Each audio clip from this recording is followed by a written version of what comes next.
Okay guys, meron tayo ditong isi-service na U12 error. Ayan, nagpa-flashing sa screen, no? Ito po ay Panasonic automatic washing machine. So sa mga nakasubaybay sa atin siguro alam nyo na kung anong problema ng U12 sa mga ganitong model, no? So gawin natin, kalasin natin yung top cover, iangat natin. Then buksan natin to guys dito, no? So ang problema nito guys, itong board dito na maliit, ito yung tinatawag na lead sensor, no? Ito yung papalitan natin. Ayan. So, nandito tayo ngayon sa Dasma, Cavite. Nandito yung service team natin ngayon. Dito tayo nag-service, no? Ayan. So, U12 error, guys, no? So, ito yung kailangan nyo lang palitan kapag nagka-problema yung washing machine nyo ng U12 error, no? So, itong board na maliit na nandito sa ilalim, no? So, ito yung lead sensor. Ano? Ayan. Ayan. Ayan, guys, no? So, ito yung papalit natin. Ito yung luma, guys. So, walang protection. Ito yung original. May protection na ikakabit natin, no? So, yung parts na yan, guys, medyo may kamahalan lang yan, no? Pag binili nyo yan sa service center, nasa 3,000 yan. Kapag sa service center sa amin, 1,700 yung price na yan. Original, no? So, may nabibili naman yan sa Lazada. Parang nasa 1,800 din sa Lazada. Pero, minsan kasi sumasablay kapag sa online, no? Pero minsan naman gumagana. Ayan. So, ibabalik nyo lang naman yan, guys. Kakabit nyo yan. Yan. Tapos, yun. Pag napalitan nyo na yan, naayos na yan, no? Yung U12 error na yan, no? So, usual yan na nangyari sa mga Panasonic automatic washing machine. Laging nagkakaproblema ng U12 error, no? Kasi dahil yan ay lead sensor or door sensor, yan talaga nasisira kasi open, close, open yung function ng door. So talagang nasisira siya, no? Lalo na pag na moisture, nabasa, no?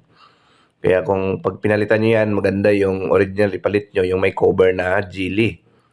Yung board para at least tumagal, no? Ayan.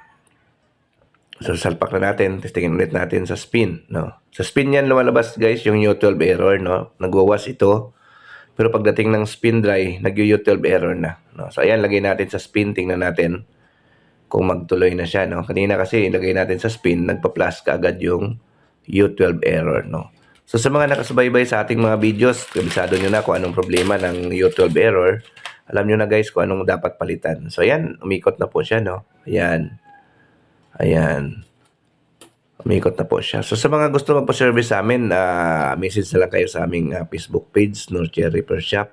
Or text kayo dyan sa number na binibigay namin para mabigyan kayo ng schedule, no, sa mga ganito, no. Ayan. So, yung parts naman, available din sa amin, no, sa mga gusto mag-order. Ayan. So, ayan, guys. Umikot na po, no. So, good na po siya, no. Yun lang naman ang naging problema lagi kapag na-experience nyo yung U12 error. Basta ang U12 error, guys, gumagana yan sa wash. Pagdating ng spin or doon sa pagpipiga na, doon na yan lumalabas, no. Kaya yun ang papalitan nyo, yung board na maliit na yun. Ayan. So, yan, good na po ito, no. Tingnan na rin natin sa wash para sigurado, no. Bago tayo umalis para sure ball na maayos po yung washing machine bago natin iwan sa customer. So, ayan. So, nagsiservice pala kami, guys, ng Santa Rosa, Laguna.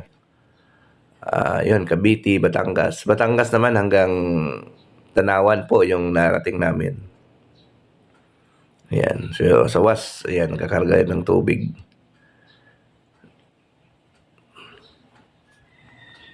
Ayan. So, madali lang din ito, guys, i-DIY, no? Kung i-DIY nyo, bubuksan nyo lang naman yung top cover. May 4 lang na screw. May 2 screw lang sa likod.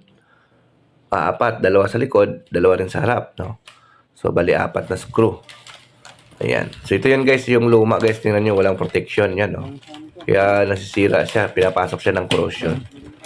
Ayan. So, yan po yung pinalitan natin. So, ang tawag po dyan ay lead sensor, no?